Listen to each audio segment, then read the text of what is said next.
Speak to him now.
Yeah, sound on. Sound on.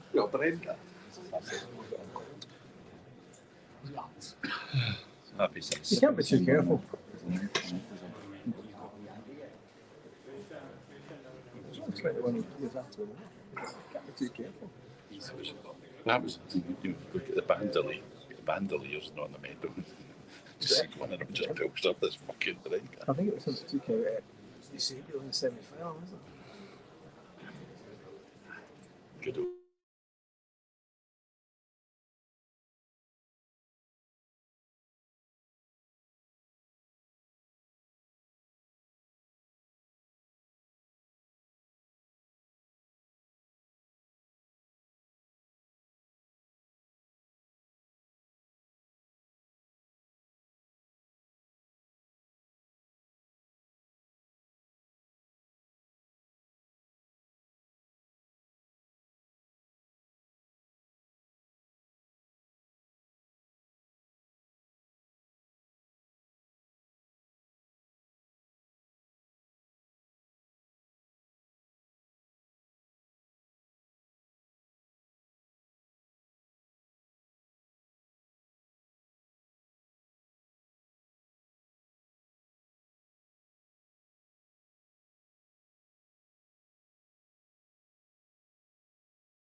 It was that.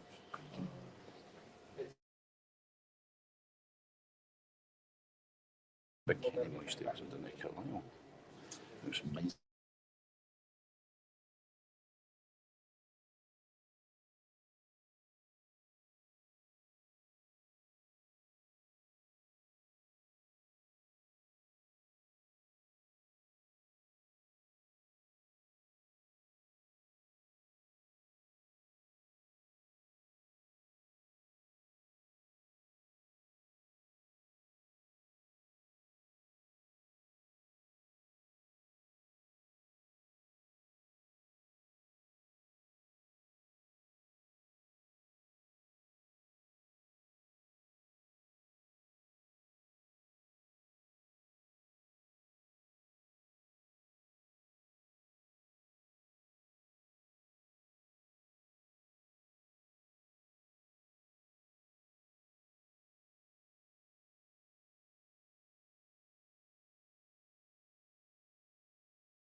Thanks,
everyone.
Afternoon.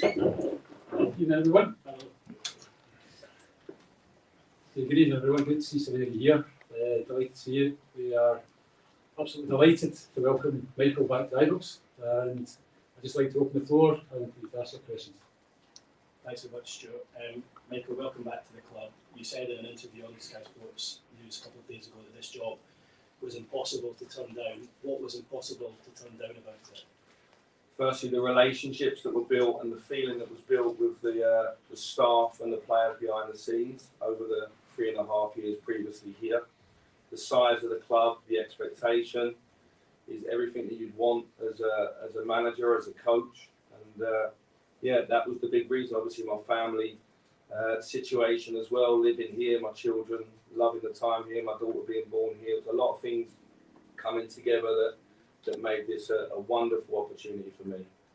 You said as well that the players need to be energised by the change in management. Is it 3 or 4 days you've had with the players on the training pitch? Have you seen that energy, and can you just give us a little bit of an insight into what you've got from them these last few days? Yeah, a lot of honesty, you know, that we spoke together as a group, and I've spoke to a lot of the players individually on the training pitch. They've been fantastic. It's like I've never been away in terms of a coach working with them. I know previously I was the first team coach working with them, coming back as the manager.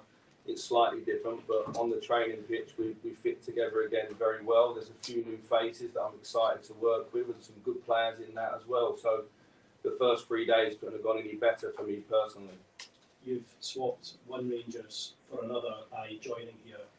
just a few weeks ago, you did an interview on the QPR website and said that you were in it for the long run there and you wanted to show loyalty to the club. You've obviously left here just a few weeks later. Can you understand why maybe some of the Queen's Park Rangers supporters perhaps feel betrayed by that? Yeah, completely. Listen, I understand at the time I spoke then, that was with honesty in that moment. That was a wonderful opportunity that presented me at that moment. So I was very honest about my feelings towards QPR, the club, the owners and direction they were going. This came out of nowhere and I had a decision to make, and I think it's fair to say that this is a wonderful football club. It's an institution. It was the Europa League finalist just 6 months ago, and it was an opportunity that I couldn't turn down. It was an opportunity I didn't want to turn down. I wanted to come back and work with the board and the players here and unite that with the fans and move forward. So I apologise for disappointing the people down there. I think it's a really good project, but this one was one that I wasn't willing to walk away from. Ross, if I can ask you, Michael said a couple of days ago that one of the attractions of coming back was to work closely with you again, that you two had a good relationship in his time here. So looking ahead to January, can you give any kind of assurances as to what Michael will get to spend resource-wise in the transfer window? Yeah, we spoke about that over the interview process last week. So Michael first and foremost wants to assess what's here. Probably about 3/4 of the squad he already knows very well. Probably get his grips again as to where the boys are at today, as well as familiarise himself with the new players as well. But there's certainly an assurance if Michael wants to do something in the market, then from the board's point of view, we'll try and back that as much as we possibly can, as always. Next, Joshua. Hi Michael. You spoke on, I think it was Rangers TV, about new variety and the way that you want to set up your team, maybe some new ideas. Can you give us an idea of how you want a Michael Beale Rangers team to look like, even though we had a lot of influence last time around? I think he's got to be on the front foot. We have to play like the big team. So we have to take the ball and we have to play on the front foot, and we've got to be exciting to watch. I think the first thing is to be good timing. I think the first thing is it's got to be exciting to play on a daily basis. It's got to be about this group now. This group's slightly different to when I was previously here. We've got to take the ball and we've got to go and attack. I would like to see us run forward a little bit more off the ball and play a little bit closer together. So look, I'm really excited to working with the group. I think the squad is really strong, and I think we'll see a little variety. I'm not going to sit here now, Josh, and give you everything on my third or fourth day. I think the fans should look forward to see the team play on the 15th of December. And you spent those 3 days, you say, with the team. What have you seen? What excites you about working with the group, and how's the atmosphere been in those first 3 days? The boys have been fantastic towards me and the staff. There's obviously a few new members of staff that have come in. It's very much a management team. They've been very positive around the place. There's obviously a few familiar faces, and there was relationships and a feeling that was built over a long period of time previously. So I'm delighted to be back working with them, not just in the playing staff either, in the support staff around the building. It was nice to see a lot of nice faces, and I fitted back in very, very well. So now it's about working every day to improve. Michael, welcome back to Glasgow. Given the demands at this football club, have you sought any assurances in the medium term, given that if things don't start the way you want them to, that there will be undoubted pressure given what you inherit? No, because that's part of the course. I think as a manager, I think you come in and the fans want results straight away. This is a club where the pressure here, or the expectation, I like to call it expectation. I think it's a privilege to have expectation on you as well, for people to expect you to do well, to expect the club to be winning. So I like that. I like working in that environment, and I think we just got to improve in terms of the areas that I think the team can improve in. I think there was a real good feel-good factor around the club at different times over the last 18 months. We're sat here today and everything seems broken. I don't think that's the case, and that's why I'm here with so much energy and desire to do well with these players, and I've told them that. So it starts on the training pitch. Given Giovanni Van Bronckhorst took the club to a Europa League final, the group stages of the Champions League, but his tenure was a year, did you look at that and maybe think there was some personal risk, given that managers don't tend to get that long across the board? No, just excitement to come back and work. I thought certainly, the last two managers, two fantastic coaches, in my opinion, and obviously international captains, wealth of experience. When Stephen left here and I left as part of that team with Gary and the rest of the staff, I think we'd lost 1 in 52 in the league. We just won a league unbeaten. Gio took that on, won a cup, and he's got to Europa League final, which for a Scottish team was a huge achievement. So I think this squad is a squad with players that are used to winning. They do win football matches, and it's important I continue that onwards and add my own little stamp on it. And so I'm extremely positive about what the future holds for Rangers Football Club. Hi Michael, obviously you were part of the team with Stephen for 3.5 years to the club, from where they were to becoming champions. Giovanni to the club to European final, won the first Scottish Cup in over a decade. When you sat down with Ross, with the board, to agree to become manager, what long-term targets were set for you?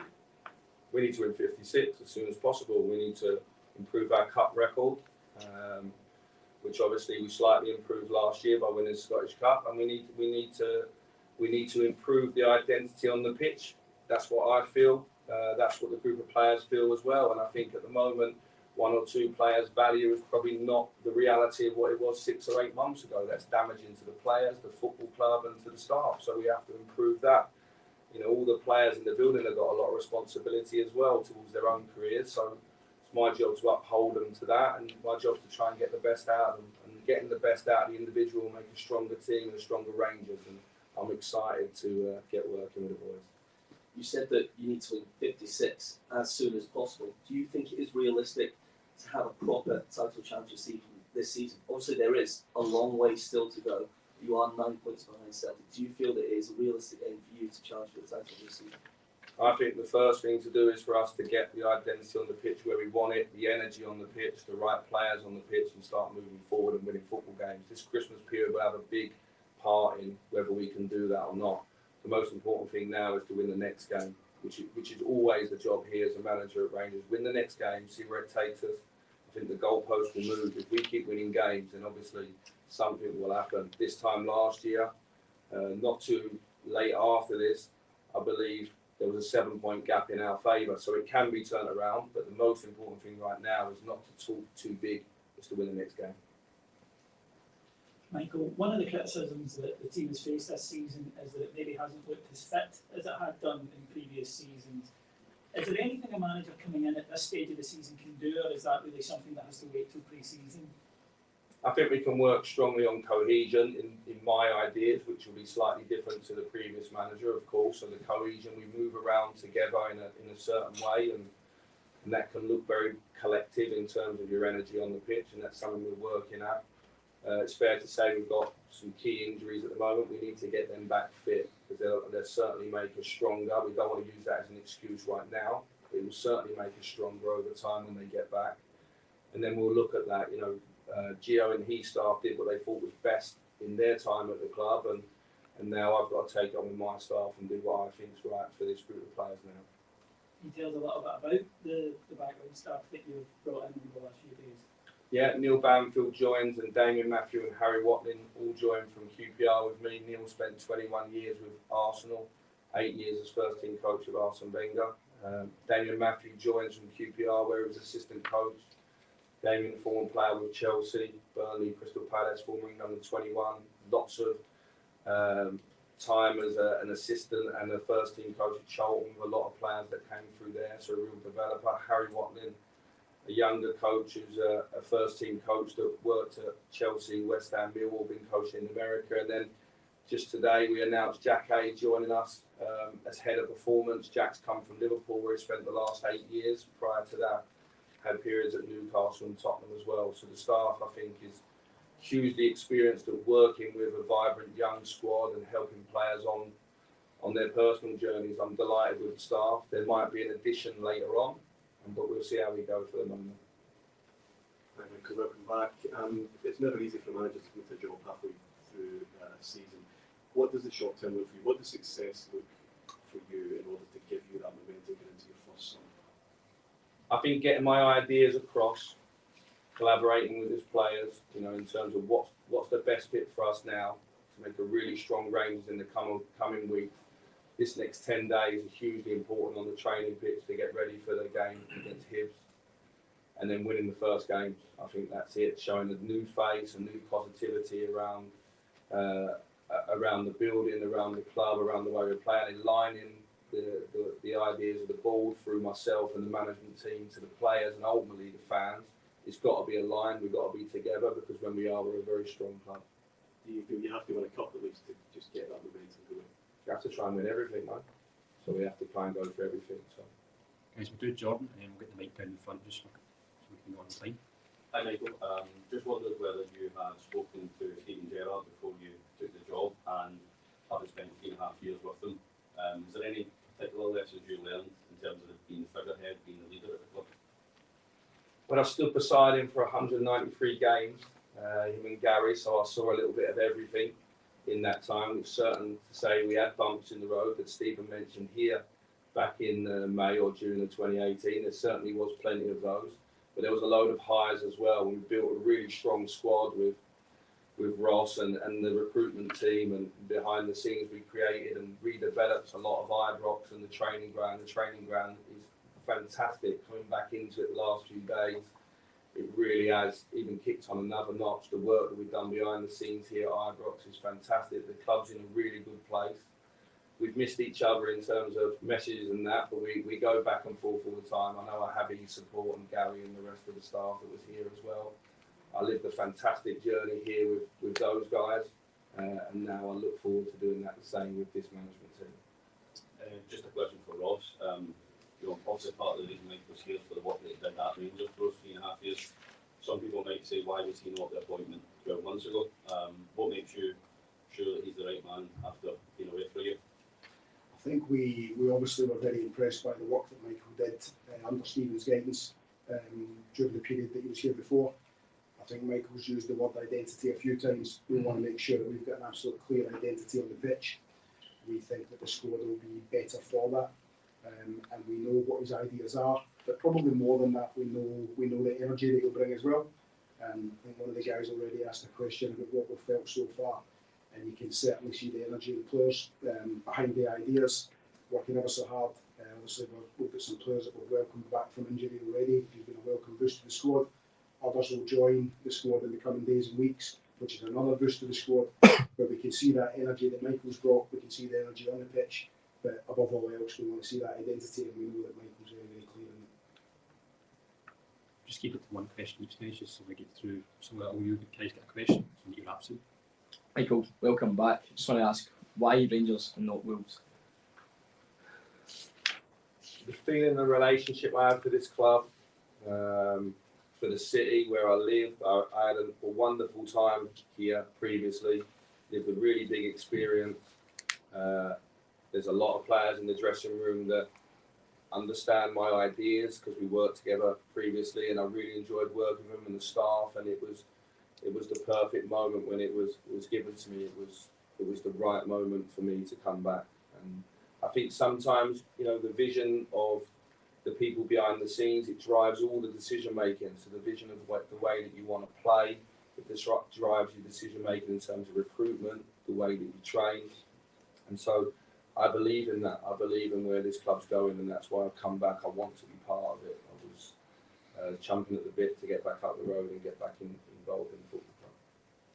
Michael, welcome back. Do you believe you can get a tune out of Alfredo Morelos for the remainder of this season? His fitness has been widely discussed. If he performs how he trained today, then yes. Obviously, in the time that I was here previously under Stephen managed him fantastically well. And Alfredo broke the European goal scoring record for the club, and he helped us achieve what we wanted to achieve, which was to win the league. And I think it's not just Alfredo. Can we get Kamaru back playing as well? Because that's two fantastic strikers we've probably not had firing. In the coming months, we'll have Yanis Hadji available as well, and Tom Lawrence. So all of a sudden, we've become a much stronger squad and a much stronger Rangers. I really look forward to the day all those guys are training and fit in front of me. Michael, congratulations on the job. What will it mean walking out and being in the dugout as the main man at Ibrox against Hibs, of course? And it's a club built on traditions, wearing the suit for match days as well. That takes some getting used to. I'm looking forward to that. I've been reminded a few times, but I didn't need reminding, if I'm honest. Obviously, I know the traditions. It's a traditional football club. It's an institution. I think as we modernise football, I think that some of the traditions are really important in terms of the culture of the club. So the players are hearing this first. They'll go back to wearing suits as well on match days as well at home. I think it's important that we live in the tradition of the football club, and this is a club that when you come in, you fit to them traditions as well, and you try to enhance them as you go on. So hugely proud moment for me and my family the last few days. It will all become very, very real very quickly. I'm sure you guys will make that a reality as well in terms of how real it will be. I look forward to all of that. But yeah, the 15th of December is a date that I'm counting down to. Michael, when you're here with Stephen, it seemed to be that made incremental improvements in the squad in every transfer window. Is that something you intend to continue, or do you think that there may have to be some more perhaps radical surgery to the squad? I'm just in the assessing stage at the moment, to be honest. I've come back in, I'm seeing I'm looking at the eyes and the energy of all the players, and so far so good. I need to assess and be really honest with everybody about where their role is in the squad and the clarity. And then we're always looking to improve. It's a club that has to, because of the demands placed on it. And we're always working and looking in the transfer market. And there's lots of interesting players out there. If you look in the last couple of years, Joe Aribo and Calvin Bassey come into the club as pretty much unknowns for very low fees. And in the last year, we've done very well in terms of player trading, in terms of them going out. And the conveyor belt's always in the background. And so what I think at this moment in time is if everyone's fit, it's a very, very strong Rangers squad. And then naturally, every single window, you try to just edge it on and see what bits are needed. Going back to Jordan's question about Stephen, how would you compare your management style to his, and how big an influence has he been on you as a manager?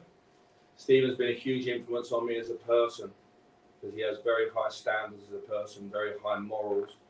And the 3.5 years I worked with him, he has enabled me to be sat in a position like this. He brought me on a lot in terms of management and leadership.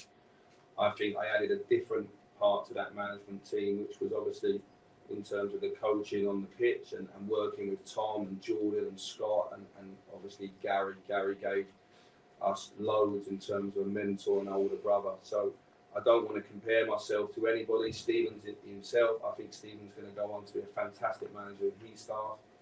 This is the start of a new journey here now, and there will be subtle differences. Neither of us were overly close to the players in terms of being friends, but they certainly knew that we cared for them every single day. And we certainly built strong feelings with our players, and I think that's the way you have to go. So I'm going to be very hands-on as a coach on the pitch for sure, for certain, because I think that's what my skill set is. Last one. Michael, you said there that there's a very strong squad in place here already. Even in your early assessments of that squad, how do you think it compares with the one that you left behind? It's different. Obviously, we've had some young boys do very, very well here and go on, one to the Premier League and one to the Eredivisie, two to the Premier League if you include Nathan as well. So that's very important to remain sustainable. We know that the finances in the Scottish League alone are not enough to sustain such a big club. So you have to do well in Europe, and you have to win domestically, and you also have to trade players in and out as well. And I think that's what will make a strong club. What I would say here is it's slightly different with this squad. I'm quite excited about getting some of the attacking players with my ideas, because I think that they're capable of a little bit more, and I've told them that. And that's on the players first. It's the players that go and play. Us coaches are a little bit overrated. We give a nice roadmap for the players, but they've got to go out there and they've got to play the game. So it's important they take responsibility and they play together. Okay, folks. Broadcasters, do you want to go and take a seat in the members, please? Cameras, Louise will take you guys trackside. Daily guys, you want to just go forward and find the seats in the front.